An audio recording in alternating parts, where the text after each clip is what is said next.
The escape from Tarkov controversy once again is upon us. I haven't really made a video with my thoughts on Tarkov in a minute, and there's a reason for that. I don't play the game that often currently, and I rarely upload clips when I do. But many of you subscribed to my channel initially because of Tarkov, and so I felt I owed a slight nod to this series, a game I always said I would play. For those out of the loop, Tarkov is going to be entering a hardcore wipe. Many online have claimed this is a streamer wipe, or an unemployed wipe. And I half agree. Ultimately, the reason I stepped away from Tarkov was because, while the gunplay and map design are next level, the technical issues with the game, plus the general toxic retardation levels of the Tarkov community, ebb and flow. It's truly best to step outside of the game from time to time to get a balanced perspective. The hardcore nature of the wipe, we don't have all the details on, but there are going to be massive limitations. We're looking at significant nerfs to secure containers, meaning you won't be able to put ammo, currency, or certain medical items in them anymore. Hideout requirements are increasing, so you'll need more items to build and upgrade. Although those items won't necessarily need to be found in raid. There will be limited ammo crafts in the hideout, meaning many high-tier bullets will disappear from crafting options. The flea market will be completely disabled. And perhaps most impactful for many, there will be transit-only locations.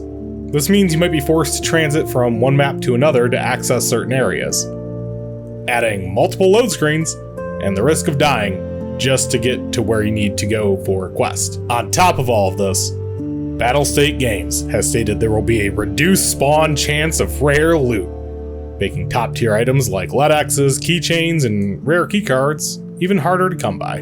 But to get to my opinion on all of this, I think it requires an answering of a question many of you have a different answer to, but the community generally hasn't agreed, when do you win Tarkov?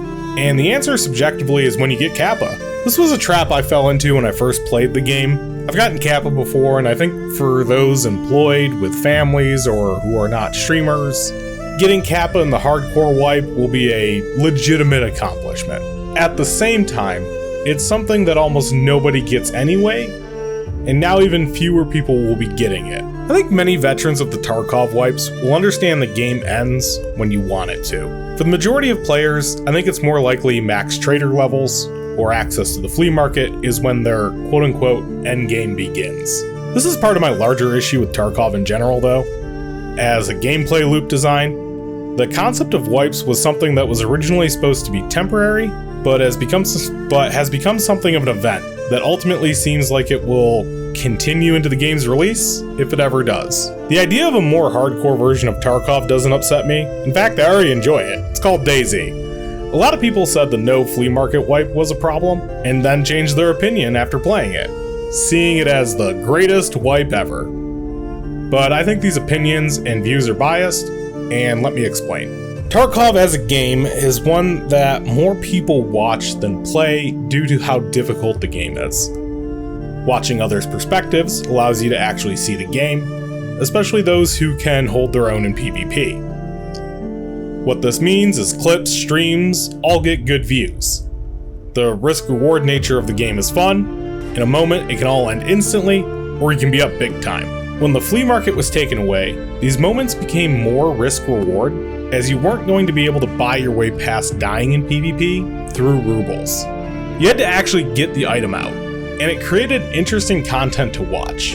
That doesn't mean it's fun to play or fun to learn to play for many people, as their end goal for the wipe used to be the flea market so they could access most of the game's equipment, play with the guns and kits they wanted, instead of the scraps they put together.